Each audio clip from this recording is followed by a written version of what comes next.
do 305. Estamos aqui, não pôde ocorrer aquela transmissão ao vivo, seria uma honra muito grande estar compartilhando com vocês, mas quero deixar aqui o que foi feito com relação ao comentário sobre a família natural segundo os valores e princípios cristãos. Espero em Deus, com certeza, o pastor Enoque já foi usado por Deus, todos os obreiros já foi, e como eu tinha me comprometido a repassar esse pequeno estudo, eu vou passar através desse link para vocês. Espero que Deus abençoe muito, em nome de Jesus. Família natural segundo os valores de Deus. Não é fruto apenas da união entre o homem e a mulher. Há uma diferença muito grande entre a procriação humana e de todos os animais, porque nós fomos feitos à imagem e semelhança de Deus. Então, no quesito a nós, seres humanos, há um propósito eterno, sublime de Deus com relação à família, com relação ao casal. Eu queria só deixar aqui, destacar alguns pontos. Não vai ser possível nesse resumo abordar muito profundo várias coisas, mas eu quero deixar apenas um resumo e espero que nesse resumo possa trazer enlevo espiritual para você e para a sua família também. Propósito básico para a família, considerando a diferença dos seres humanos, a sublimidade dos seres humanos, imagem e semelhança de Deus, vamos ver aqui alguns propósitos de Deus, no coração de Deus para a família. Primeiro, ao criar o ser humano, criar o homem, depois criar a mulher, nós vemos aí que o elemento importante de princípio de Deus para essa criação foi o companheirismo e auxílio mútuo. Lembrando que quando Deus criou Adão, criou ainda sem a sua companheira, e o próprio Deus identificou essa necessidade na vida de Adão. Claro que Deus também permitiu que Adão sentisse também, mas a iniciativa partiu de Deus. Isso quer dizer que Deus se preocupa conosco em todas as áreas da nossa vida.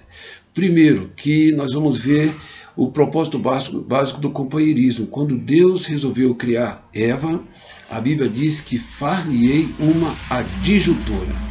Não é bom que o homem esteja só, far-lhe-ei uma adjutora que lhe assista. Deus criou um ser tão capaz como o homem, tão perfeito como o homem. A mulher está no mesmo nível de identidade, imagem e semelhança de Deus, com alguns elementos importantes que vão agregar na vida do homem. E o propósito de Deus é que quando ela foi criada é que ela fosse uma adjutora, lhe assistisse, compartilhasse a sua vida. Em todos os momentos da sua vida, ela estaria junto, compartilhando com ele. Esse é um supremo e sublime propósito de Deus com relação ao casamento. Companheirismo. Aquela que está junto, aquela que compartilha.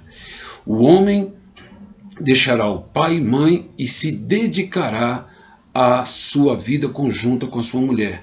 Um outro princípio muito importante, além do companheirismo, é esse fato nós vamos encontrar dois aspectos importantes com relação ao fato do homem deixar a casa dos seus pais para se unir à sua mulher. Há dois princípios importantes. Primeiro, o princípio monogâmico. Um homem com uma mulher. Nunca foi propósito de Deus que um ser compartilhasse com outras mulheres ou vice-versa. Há uma questão de sublimidade e de preocupação com cada pessoa na criação. Então, para isso, assim como Deus se dedica a mim, Deus criou uma pessoa para se dedicar a mim, uma pessoa para se dedicar a outra pessoa também. É o princípio da monogamia, justamente para que haja essa interação entre dois seres que se precisam entre si. Há também um princípio aí da exclusividade. Juntamente com a monogamia, a exclusividade. Há somente a Maria para se dedicar ao João. Há somente o João para se dedicar a Maria. Nenhum dos dois estará envolvido com preocupação e envolvimento com a vida de outra pessoa. São um ponto muito importante em que Deus demonstra a sua preocupação com cada um de nós, essa exclusividade no relacionamento. Outro princípio que Deus dá com relação ao propósito básico do casamento é crescer e multiplicar. Todo o processo de geração só pode ocorrer no contexto do casamento. Sim, é para crescer e para multiplicar. A terra deve ser povoada, mas por um casal. um homem com a sua esposa. O livro de Hebreus deixa claro, né, que nós devemos honrar o matrimônio, porque aos que se prostituem, Deus os julgará. Qualquer concepção humana fora do casamento, qualquer vida que for gerada no ambiente da prostituição, no ambiente de uma aventura, qualquer que seja, fora do casamento, está totalmente fora dos projetos de Deus, foge ao plano de Deus para o homem. Mas por que há essa preocupação? Porque toda vez que uma vida é gerada fora de contexto familiar, nós que temos essa nossa sociedade tão conturbada, sabemos quantas crianças problemáticas, quantos homens e mulheres problemáticos, vida com tantos problemas, com tanta depressão, tanto suicídio, porque não tiveram um apoio de retaguarda de uma família, um pai e uma mãe que se dedicasse a ele. Foi gerado no contexto de uma vida profana, de uma vida desvairada, de uma vida sem compromisso, e nesse contexto ele não tem o carinho que teria dentro de uma família normal. Deus abomina qualquer tipo de relacionamento fora do casamento. O núcleo de formação do ser humano é também um dos princípios básicos de Deus para a família. É nesse ambiente familiar que vai haver a formação do ser humano, todos os seus principais aspectos: formação do caráter, formação afetiva, formação de valores, afetividade. Tudo isso é construído no ambiente de um lar, em que uma pessoa recebe a atenção de um casal, esse casal gera preocupações, gera cuidado, gera tempo na educação daquela criança. Então esse é um propósito também da família, né? Núcleo de formação do ser humano. Vemos também uma coisa muito importante, que no contexto dessa união que Deus criou entre homem e mulher, um elo deve também ser acrescentado nesse elo, homem e mulher. Essa união deve ser submissa uns aos outros, mas deve ser submissa a Deus. Em Gênesis capítulo 2, versículo 16 e 17, nos diz: ordenou o Senhor ao homem, dizendo: de toda árvore do jardim comerás livremente, mas da árvore do conhecimento do bem e do mal dela não comerás, porque no dia em que dela comeres, certamente morrerá. Vemos então aí que o Deus que criou, o Deus também tem mandamentos, tem ordens, tem princípios para a convivência desse casal. E um desses princípios é que eles ouçam a voz de Deus, estejam atentos para o mandamento de Deus, estejam atentos para a vontade de Deus. É importante que não só a esposa seja uma mulher temente a Deus, não só o homem, o casal temente a Deus. Afinal de contas, lá em Eclesiastes capítulo 4, versículo 12, diz que o cordão de 3 dobras não se quebra tão depressa. Então, quando Deus é incluído nessa difícil missão do casamento, quando Deus é incluído, é convocado, é honrado, é respeitado, é buscado, essa relação tende a ser uma relação duradoura, uma relação de sucesso. Vimos também alguns princípios, agora, não só no tocante à vida conjugal ou entre homem e mulher, mas de uma família. Princípios de valores para a família. Uma coisa muito importante que todos têm é o desejo de um dia constituir uma família. Isso é inerente do ser humano. Deus falou: não é bom que o homem esteja só, e também a mulher não deve estar só. Isso é legítimo, é uma aspiração de que cada pessoa queira constituir uma família. Mas lembrando sempre que um casamento, constituir família, é um ato que envolve responsabilidade. Ela deve também corresponder à consciência dos seus direitos, das suas obrigações. Há uma responsabilidade para quem quer contrair o matrimônio. E nesse sentido, nós vemos aqui algumas orientações de Deus. Primeiro, a união conjugal deve possuir um fundamento. Por que quer constituir uma família? Quando se parte para construir uma edificação, nós já devemos saber de antemão se nós temos o recurso para construir aquela edificação, para não sermos envergonhados depois. Da mesma forma, para que não sejamos envergonhados na constituição de uma família, é bom, primeiro, nós nos precavermos e tomarmos algumas precauções. Primeiro, qual é a motivação para construir uma família? A motivação, ela pode ser e é extremamente importante. Primeiro, qual é a motivação? Muitos querem constituir uma família porque querem fugir da solidão, outros querem constituir uma família porque não aguentam mais a casa do seu pai, outros querem uma família por uma razão de fuga. E essa não deve ser uma motivação correta. A motivação correta é com que você querer constituir uma família para que você construa com outra pessoa um lar feliz. Para que você construa desde você mesmo para uma pessoa tudo que você pode para que possa haver uma convivência harmoniosa. Se casar, contrair casamento é se dar. Muitos querem partir para o casamento sem estar disposto a se dar tudo que tem, os seus planos, os seus sonhos, a sua vida pessoal, a sua saúde e o seu tempo. Isso é casar, isso envolve responsabilidade. Não pode ser por uma emoção, não pode ser por um impulso, não pode ser por uma paixão. E cabe à pessoa perguntar, porque se a motivação dela não for correta, ela está fadada a um grande fracasso no seu casamento. Ela deve ser planejada, constituir uma família deve ser alvo de planejamento, fruto de oração, direção de Deus e transparência no namoro. Transparência no namoro. Não só ser a conquista para conseguir conquistar. Muitas pessoas, e isso já é fato, falam, olha, casar eu consigo, mas eu não consigo manter o meu casamento. Porque manter o casamento tem que ter fundamentos. Deve agregar também a esse casamento, a essa nova vida, alguns valores. Quais valores principais? Já falamos aqui em temer a Deus e, na verdade, temer a Deus. Colocar Deus como parceiro no seu casamento. A palavra de Deus, o temor, é um dos fundamentos que com certeza vão contribuir muito para o sucesso de uma família. Amor e respeito mútuo. A vida conjugal envolve cuidado mútuo, respeito mútuo, profundo e um profundo apreço um pelo outro. E também deve estar disposto a viver uma nova vida com uma pessoa que tem um novo mundo, que vai errar muito. E como essa pessoa vai errar muito, quem quiser contrair o seu matrimônio, o seu casamento, deve estar disposto a exercitar paciência, amor e o perdão. Para isso, tem um elemento muito importante, e o autor colocou muito bem isso, a importância da comunicação na família.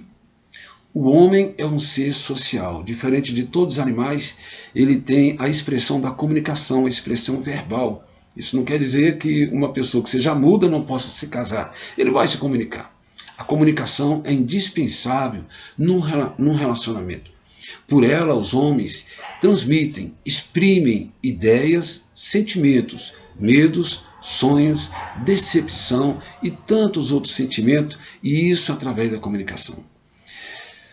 Nós vamos ver aqui algumas coisas muito importantes que, aliado à comunicação, o ser humano tem outra capacidade. Junto com essa capacidade de expressar, Deus deu para o homem outra capacidade.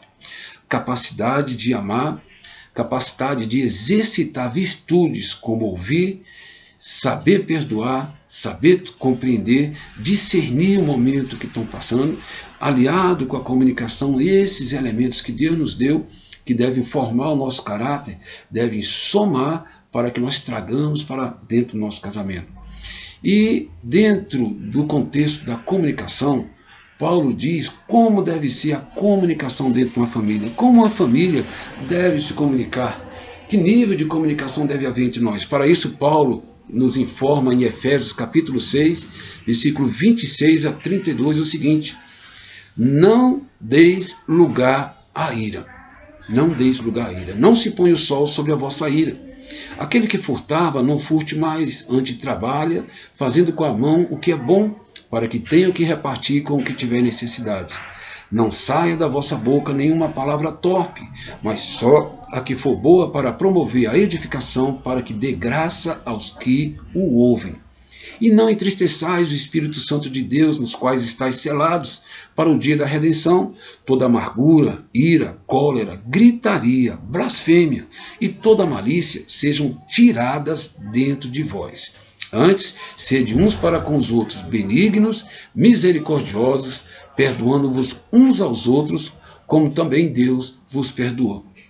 Paulo está dizendo o nível de relacionamento, o nível de comunicação que deve haver entre uma família, longe de gritarias, longe, né, daquelas palavras torpes, xingamentos, maus tratos. Isso não deve fazer parte da comunicação diária de uma família. Se queremos a presença de Deus no nosso lar, jamais o Senhor vai sair do seu trono, onde Ele é glorificado, onde Ele é adorado, para habitar numa casa, onde há palavrões, onde há desrespeito, onde há xingamento. A comunicação, como diz aqui o apóstolo Paulo, a nossa fala, a nossa comunicação deve trazer graça aos que nos ouvem, né? Uma boa comunicação envolve saber ouvir, há tempo para estar calado e há tempo para falar, há tempo para ouvir. Ouvir é muito importante na comunicação. Saber falar na hora e da forma apropriada. Porque se é para transmitir graça aos que nos ouvem, é muito triste da nossa língua sair palavras que ferem o próximo, que detonam, né, que desprezam, que traz à pessoa um sentimento de inferioridade, um sentimento de derrota. Da boca do servo de Deus, da mulher de Deus, do homem de Deus, ele deve fazer tudo para que dessa boca saiam palavras que transmitam algo, ainda que seja com disciplina, mas uma disciplina, numa maneira de falar, numa tonalidade de falar, numa forma de falar e com as palavras corretas que alcance o alvo. Esse é o objetivo maior. Uma boa comunicação envolve tempo. Isso é muito importante para nós. Dedicação de tempo para com o próximo. Nós temos dois grupos de problema familiar muito comum. Problemas com jovens dentro de lar cristãos. Jovens depressivos, jovens problemáticos, jovens rebeldes. Jovens que fazem de tudo para chamar a atenção. Mas temos também mulheres com depressão, mulheres com sentimento de rejeição, mulheres com diversos tipos de problemas e homens também no contexto da família. E quando vamos levar a fundo, a razão não precisa de psicólogo. A maior parte é falta de comunicação. Dedicação em que o pai deve dedicar a seu filho. O seu pai trabalha, a sua mãe trabalha, mas é necessário. Uma vida foi criada, um ser sociável, que quer ouvir, que quer falar, que demanda que se preste atenção nos seus sentimentos. E isso é comunicação. A comunicação com tempo, comunicação com qualidade, é quando deixamos nossos afazeres para conversar, tanto com o cônjuge, assim como com os filhos também.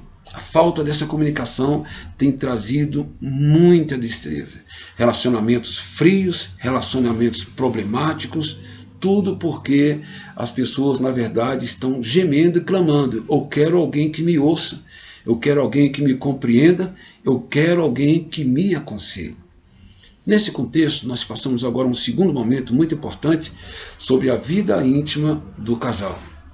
A sexualidade é um dom de Deus. Há ideias errôneas acerca da sexualidade, de que ela é somente uma questão carnal, de que ela é pecado, ou como apenas um elemento de proclamação, de maneira nenhuma. Nunca foi o projeto de Deus, isso está claro nas Escrituras. Deus se preocupa com isso e com relação à sexualidade. É claro que o pecado distornou, o pecado, maculou a pureza da sexualidade e o propósito sublime de Deus. Mas vamos ver algumas coisas aqui dentro da palavra de Deus que demonstram que a sexualidade é de Deus, é uma bênção, e nós vamos ver algumas passagens que demonstram a preocupação de Deus com a sexualidade. Olha só em Deuteronômio capítulo 24, versículo 5.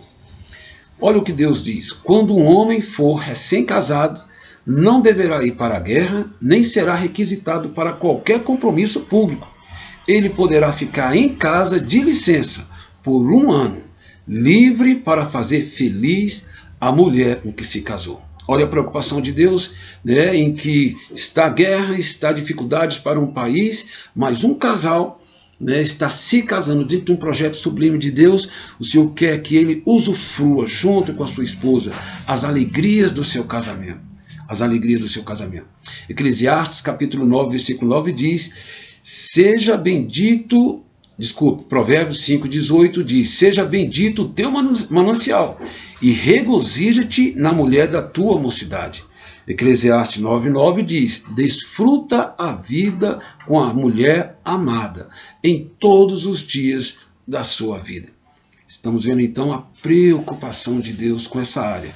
Tem a parcela de procriação? Tem esse aspecto também no casamento, mas não é só esse, Deus sabe muito bem. Nesse sentido, alguns princípios devem reger a vida íntima do casal. Primeiro, considerando agora o estado do homem, o homem pecador. O homem sujeito a pecado, o homem com a mente corrompida, mesmo nós cristãos, homens e mulheres de Deus, estamos sujeitos a muitos erros. Mas tem alguns princípios aqui de Deus para a vida íntima do casal. Primeiro, respeito. Respeito a si mesmo e respeito a seu cônjuge. Isso é tão importante porque a partir do momento em que um casal já fundamentou o seu casamento com base no temor de Deus, no amor um aos outros, no respeito que um tem pelos outros, agora nós vemos esse componente do respeito primeiro a si mesmo. Porque todas as vezes que eu uso meu corpo para um propósito que não é nobre, um propósito em que distorce o projeto de Deus, eu estou me desrespeitando. E quando eu coloco uma outra pessoa para compartilhar qualquer tipo de comportamento que foge ao projeto de Deus, eu estou desrespeitando o meu próximo. Então, ainda mais que há parceiros que não querem se sujeitar a determinados tipos de atitudes. Isso deve ser respeitado. E aqui um dos primeiros princípios que nós vemos aqui, que é muito importante, é o princípio do respeito. O pecado manifestou no homem impulsos e desejos que atentam contra a imagem e santidade de Deus no homem. Perversão sexual, pornografia e tantas outras práticas.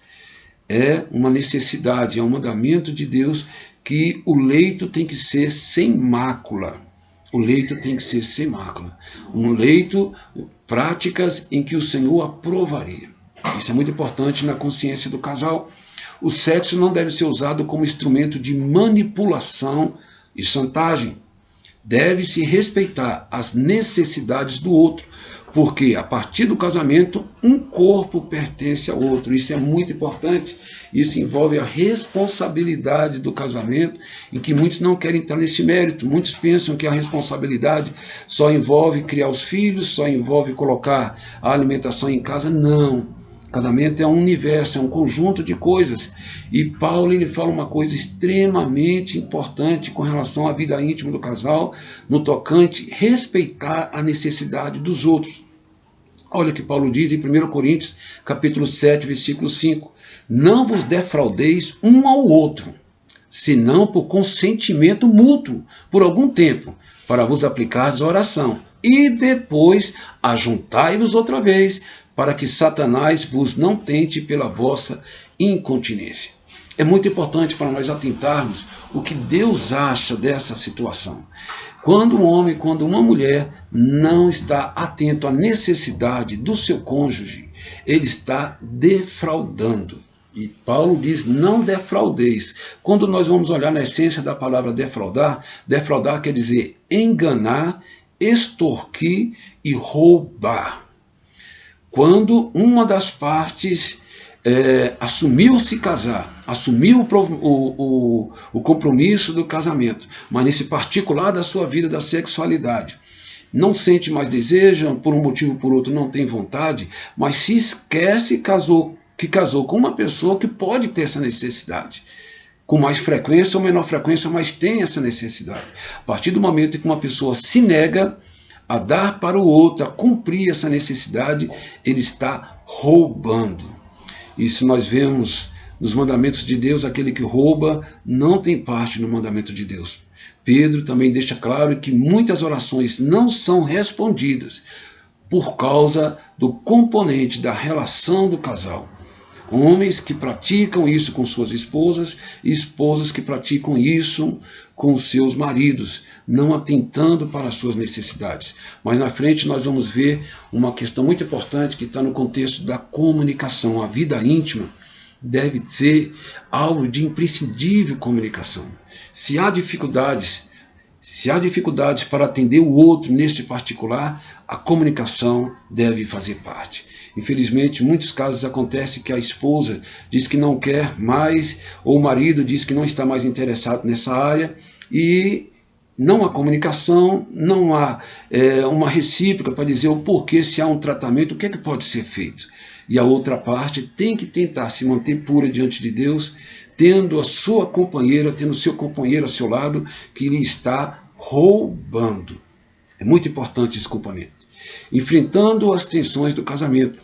Tensões e dificuldades, ela não deve ser encarada com medo. Todas as tensões e dificuldades na vida do ser humano, tudo, são coisas que nós vamos enfrentar e que vão nos dar um grande crescimento. Nós devemos olhar tensões e dificuldades sob 3 princípios. Primeiro, a tensão traz à luz problemas que devem ser discutidos e solucionados. Se há uma tensão, se há um choque, é alguma coisa que precisa ser enfrentada e resolvida. Não se pode adiar por toda a vida que se negue a conversar sobre um determinado problema e encarar como resolver aquele problema. Conflitos são oportunidades para o amadurecimento e fortalecimento da relação. A partir do momento, há um conflito, mas as duas partes têm um compromisso um com o outro. Um falou para o outro, deixou seguro para o outro. As dificuldades nós vamos superar juntos. As barreiras nós vamos superar juntos.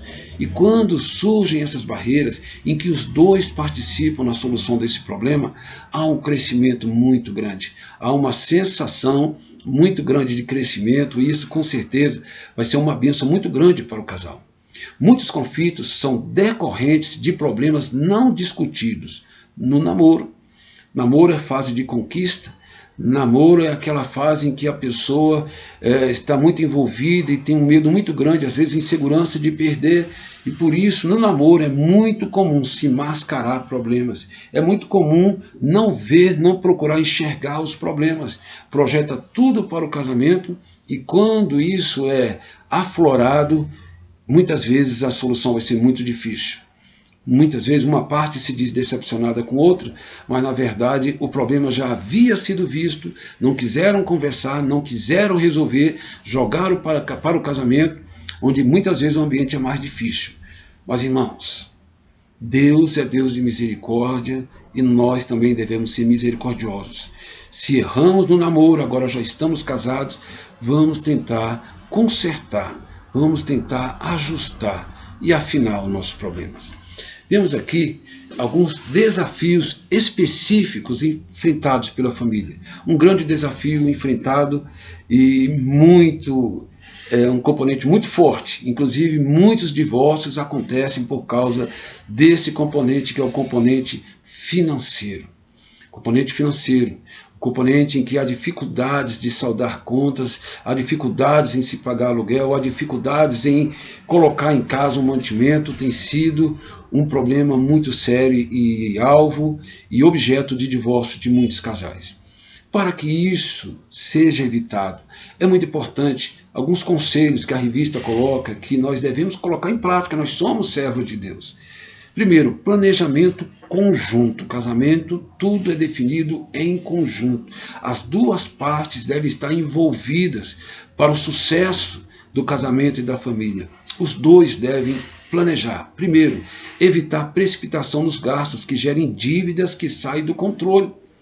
É necessário evitar precipitação dos gastos que gerem dívidas que saem do controle. Para isso, é preciso ter humildade, paciência. Paulo chama isso de contentamento. Às vezes olhamos para o vizinho, olhamos para o colega de trabalho, um estilo de vida, e nós queremos ter aquele estilo de vida a qualquer custo. Mas o meu salário não dá para ter aquele estilo de vida. O salário do esposo, às vezes só o esposo trabalha, não dá para ter aquele estilo de vida. Então é muito importante o casal ter sabedoria para ajustar as suas dívidas, as suas finanças, com o estilo de vida que lhe é cabível. Por isso Paulo diz a importância do contentamento, porque às vezes eu não posso ter o que o vizinho tem, mas eu tenho a graça de Deus, eu tenho o temor de Deus, nós temos uma vida ajustada que nós vamos crescendo passo a passo. No planejamento conjunto é muito importante ter a humildade e paciência. Humildade para aceitar a posição que eu estou. Paciência para esperar chegar naquele ponto, mas nunca às custas de dívidas, de separação, de discussão. Não se deixar dominar pelo consumismo. Possuir residência compatível com seu salário. Fazer compras de nível compatível com o seu salário, ter um estilo de vida compatível com o seu salário e, na medida do possível, sempre que possível, ter uma reserva, porque os dias maus podem chegar. O consumismo tem destruído muitas pessoas. Nesse sentido, inclusive, nós vamos entrar num aspecto com relação ao planejamento que envolve na administração das finanças de uma casa honrar a Deus com as suas finanças. Honrar a Deus com as suas finanças, nós temos o elemento do dízimo, que é extremamente importante. A gente reconhece de 90% que nós ganhamos, de 100% que nós ganhamos, 10% é para o Senhor no ato de fé. O dízimo é uma maneira de honrar a Deus. Ofertas para necessidades e necessitados. É importante, ajuda aos necessitados. Mas também nós honramos a Deus quando nós não defraudamos ninguém. Quando eu faço compras, quando eu compro qualquer coisa, sabendo que eu não tenho dinheiro para pagar, aquele trabalhador vai ficar sem o salário dele. Aquela empresa que abriu para fornecer um bem ou serviço, em que eu adquiri, sabendo que não ia pagar, sabendo que eu estou com uma vida financeira desestruturada, eu estou desonrando a Deus, porque eu estou tomando de outras pessoas. E o nome do Senhor tem sido blasfemado, muito blasfemado, por pessoas que se dizem cristãs, crentes, que compram e não sabem como pagar. Vê uma joia bonita, vê uma roupa bonita e o marido não tem como pagar, mas ela compra e o nome do Senhor vai ser desonrado por causa disso. Nós honramos a Deus quando nós usamos o nosso dinheiro de maneira correta e honesta. Uma das ameaças muito importantes aos valores cristãos na família. Vamos a uma segunda ameaça. Muitas vezes o próprio casal, que já goza até de certa maturidade espiritual, ele também tem grandes dificuldades pessoais. Todos nós temos. A mulher tem e os homens também temos. Isso porque nós ainda somos carne. Até um casal tem dificuldade em se manter íntegro no meio dessa geração corrompida. Imagine agora os filhos, que estão tendo as suas experiências, estão passando pelos seus momentos. Os filhos têm sido grande alvo do ataque de Satanás. Grande alvo. Muitas vezes, porque ele não consegue atingir com os pais, eles vão tentar atingir os filhos, pela essa corrupção moral, pela facilidade da pornografia, pela facilidade do sexo, pelos valores frouxos dessa sociedade, que tudo isso é possível. Os filhos são um grande alvo. Por isso, os pais devem estar atentos. Procurando primeiro eles mesmos ser exemplo e referencial para os filhos. Motivação é uma coisa muito importante. E quando nós estamos motivados, uma coisa que nos motiva muito é quando olhamos para o lado e vemos uma pessoa motivada, uma pessoa que nos inspira.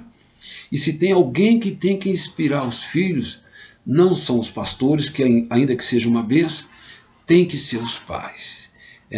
Se a igreja começa em casa, é os pais que devem ser exemplo inspirador para o filho, para se manterem à parte da corrupção do mundo, para se absterem de tantas coisas, porque eles veem um padrão de justiça, um padrão de santidade, um padrão de autodomínio nos pais. Isso é muito importante. Então, a primeira coisa, os pais procurarem ser exemplo, não só exigir, mas fazer. Isso imprime autoridade espiritual aos pais, quando os filhos compartilham o dia a dia dos pais, uma vida pautada na justiça, na honestidade, no amor, naquilo que é reto, naquilo que é puro, naquilo que é santo. Isso inspira os filhos e dá autoridade espiritual para os pais. Os pais devem fazer como Neemias, erguer os muros. Quando Neemias chegou ali em Jerusalém totalmente destruída, a preocupação que ele teve foi erguer os muros da cidade, para que o inimigo não entrasse.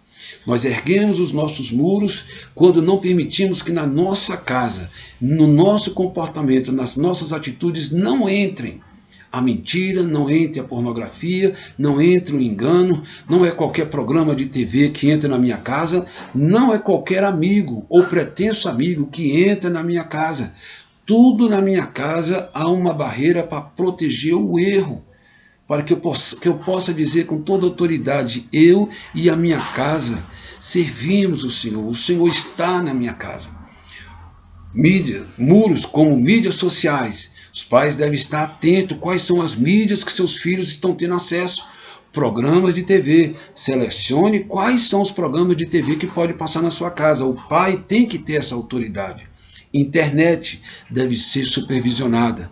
Muito cuidado com filhos que ficam trancados dia e noite com a internet, né? Se alimentando de que os pais não sabem, de preferência até o computador no corredor da casa.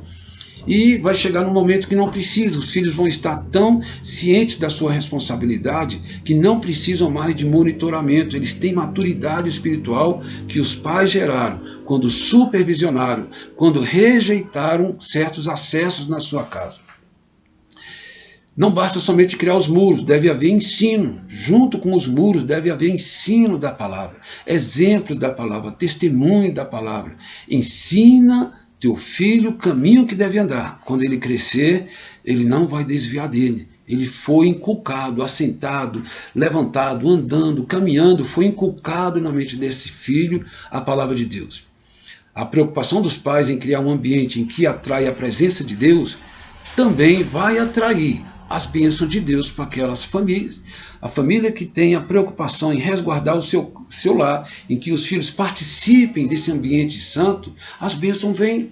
Os filhos se formam na faculdade, conseguem os melhores empregos. Problema de saúde raramente há nessa casa, porque Deus é honrado. Deus viu que os seus pais estão ordenando os seus filhos. Há uma preocupação dos seus pais em fazer muros contra o mal. Em consequência, bem-aventurado o homem que teme o Senhor e anda. Bem-aventurado o homem que teme ao Senhor e anda nos seus caminhos, porque tudo quanto fizer prosperará.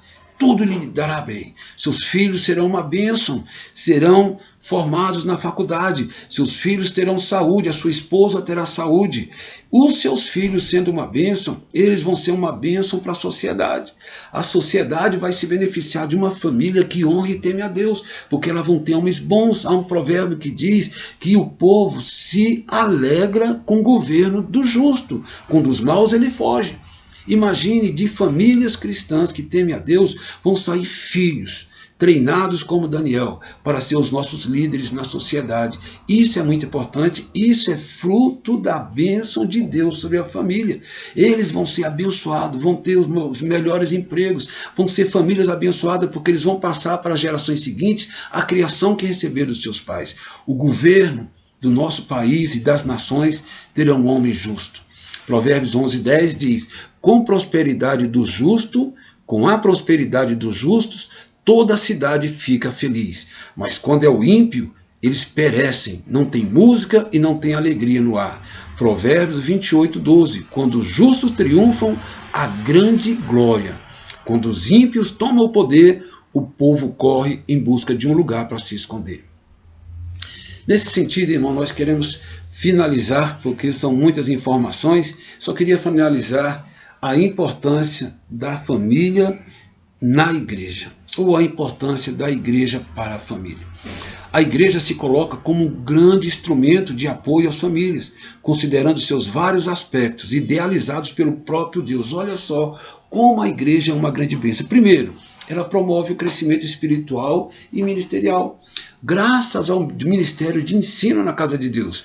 Na igreja nós temos ensino para criança, tem ensino para pré-adolescente, ensino para adolescente, ensino para o jovem, ensino para os adultos, ensino para o casal, ensino para o idoso. Todos vão sendo ensinados. Essa edificação, ele prove, e a palavra de Deus, quando é ministrada na sua essência, ela aperfeiçoa o nosso caráter.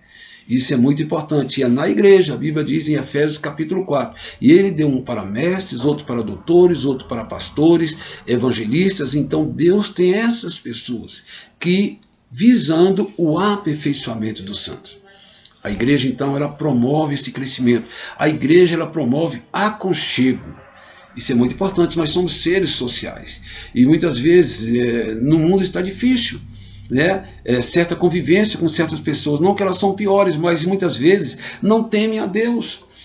Então, na igreja, nós temos afinidade de ideias, pessoas que pensam como nós, pessoas que sonham como nós, pessoas que querem se preservar como nós. A igreja tem aconchego para a criança, aconchego para o jovem, aconchego para o adulto. E esse aconchego é muito importante porque ele fortalece, né, a nossa vida emocional, nossa vida social, a nossa fé. É claro que nós não vamos ficar restritos no relacionamento só à igreja, a colegas de trabalho, a vizinhos que nós vamos nos relacionar. Mas a igreja, ela serve de elo e aconchego para nós. Isso é muito importante. Ela estimula no exercício da fé, da esperança, da piedade e na comunhão fraternal. Comunhão fraternal. Quando temos problemas, e essa igreja é uma igreja alicerçada em amor, um se preocupa com o problema dos outros. Quando eu estou em dificuldade, tem alguém orando por mim, tem alguém que vem me aconselhar. As mais velhas aconselham as mais novas, os mais velhos aconselham os mais novos. Há aconselhamento, há intercessão, há uma amizade desinteressada. Esse é o projeto de Deus para a igreja. Cabe aos pais levar a família a buscar ao Senhor. É os pais. É muito importante o pai não terceirizar a educação dos seus filhos. Deixa seu filho na escola dominical e vai para casa. Não. Alegrei-me quando me disseram, vamos à casa do Senhor. É muito importante esse exemplo do filho ver o pai também amar a casa de Deus. Todos juntos. Tomando por exemplo a Cornélio. Cornélio reuniu a sua família, e não só a sua família, quem ele se preocupou em juntar, em reunir, para que todos estivessem ali atentos a ouvir a palavra de Deus. Desejo em nome de Jesus que a sua família seja abençoada. Nos dias de coronavírus, vocês estão juntos, é uma oportunidade para fazer muitas coisas que não faziam antes. Deus faz isso, Deus faz isso. Orarem juntos, orarem pelos seus vizinhos, orarem pelo mundo, brincarem, sorrirem, discutirem problemas que têm que ser discutidos, para que tudo corra bem e a bênção de Deus seja sobre a sua vida. Eu te agradeço por esse momento, que Deus te abençoe, em nome de Jesus.